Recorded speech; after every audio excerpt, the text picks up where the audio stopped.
So I thought I'd mix things up. We're going to be doing 2 uploads a week. Wednesday and Sunday, 9 AM is the plan. And to kick things off, I have a top 10 bottoms in anime. Now, I'm not talking about them thick boys. I'm talking about those submissive fellows, those characters who just can't seem to keep their urges in check. Before we begin, if you haven't already, be sure to smash that subscribe button and hit the bell to make sure you're being notified whenever I upload. I also want to note that this is a personal list of anime that I've seen. If you got beef, then hit me with your own top 10 in the comments. Alright, with everything set, let's get right into it. Tell me shit it down, yeah, more and more. Now don't more keep it trying. Tell me loud at night, out of. Coming in at number 10, we have Tio from the series Arifureta. I had to slow down to sound that out. And was originally introduced as a dragon who ran rampant. When she was defeated by the main character Hajime, she became his loyal, masochistic servant. And every hero needs that one person who will jump on all fours, ready to be used as a chair. Her reversion only gets stronger as the series goes on, and she's quite honestly my second favorite of the series. Who's first favorite? Bruh, Vampire Lolly. Come on now. Coming in at number 9, we have Minagishi, I'm pretty sure that's right, from the series Working! It's basically a comedy revolving around the workplace of a certain restaurant. The restaurant is like Waganari, I can't speak English, I can hardly speak Japanese, but essentially, Minagishi is a open hardcore masochist, and lucky for him, he's married to someone who can fulfill those urges. Unfortunately, he's kind of divorced to his wife for most of the series, but he does end up getting back with her. After he got punched by another girl, he realized that no one else can pound him quite like his ex-wife. So Working is kind of a special anime. It has 2 seasons. It's Working! And then Working! The first Working! Is season 1. The second Working! Is season 2. And then there's another one, it's www.working, which is set at another restaurant of that same chain. Whew. Did you guys understand that? Were you following me? Were you picking up what I was putting down? Because that was a mouthful. Number 8, we have Sarutobi Ayame, a ninja from the series Gintama, and is seriously infatuated with Gintoki to the point of even stalking this man. Ayame is a massive pervert and consistently shows her masochistic side to Gintoki whenever she gets the chance. Gintoki often treats her badly, but that just adds more fuel to the fire as Ayame loves the harsh treatment. Now, Gintama, it's not one of those 12-13 episode anime, it has a lot of seasons to it, so if you're gonna be jumping into it, just know that it's critically acclaimed for being very, very hilarious, but I find it kind of hit or miss for some people. It's kind of like The Office. Either you're gonna absolutely love it, laughing my ass off, or you're just gonna be like, it was pretty meh. Coming in at number 7, we have Nana.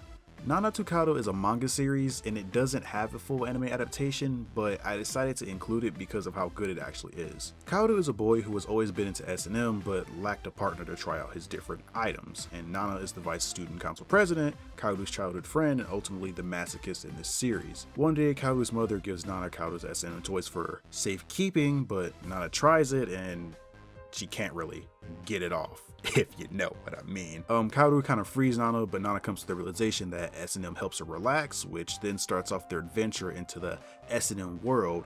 And unlike the rest of the entries on the list, Nana to Kaoru doesn't use masochism as a gag. It's more of a way to connect the 2 characters.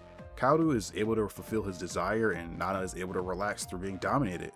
As they continue down this path, they form a deep connection to one another and eventually a love attachment, which this is why I chose to include it, because the way S&M is portrayed in anime, it's always as like, oh, this guy's being a sicko, but it's an actual style of life people live, and it doesn't get properly represented in anime.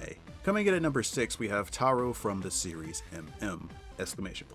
If you haven't heard of it, then I'm not really surprised, because this aired back in 2010 and people don't really watch anime past 2016, let's be real. If you aren't sorted online, you aren't cool. Taro first discovered that he was a masochist after being slapped by a girl in middle school.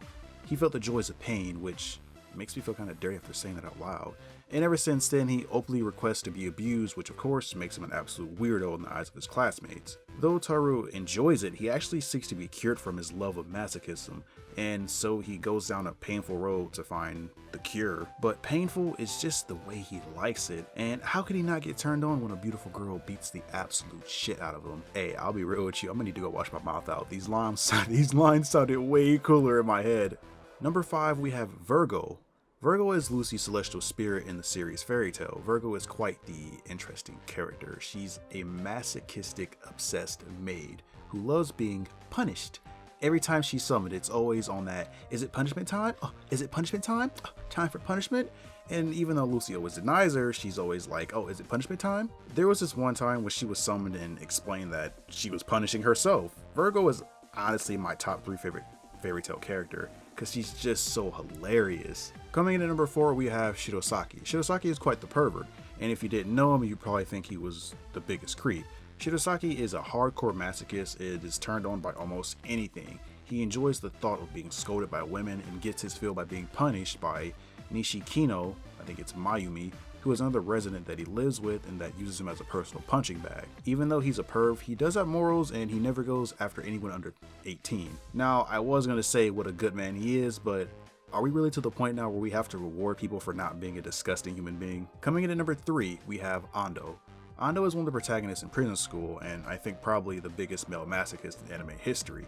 He's one of only 5 boys in what used to be an all-girls school, so you can already imagine as to how he would act. After being imprisoned by the Underground Student Council, he is given a place to fully indulge in his masochism. Masochism.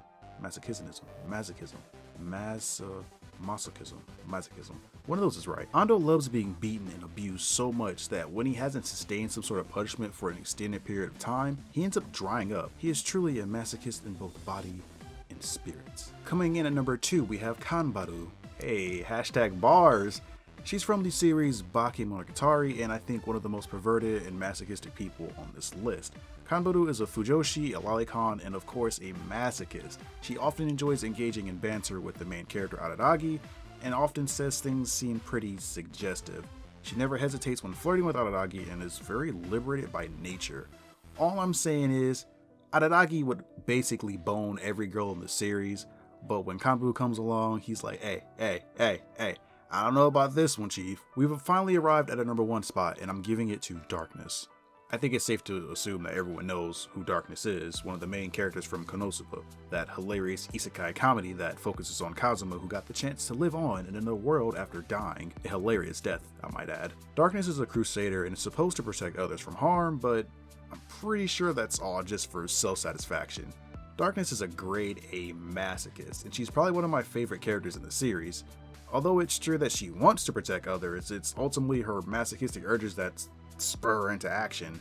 Whether it's physical or verbal abuse, she always wants to be the one to take it on. Her hunger for torture knows no bounds and is so obvious that makes some enemies think twice. Like, just think about it for a second. What would you do if you're about to fight this guy, and it's just out of nowhere he pulls his fucking dick out? At that point, you're not gonna fight him anymore. That's how her enemies feel.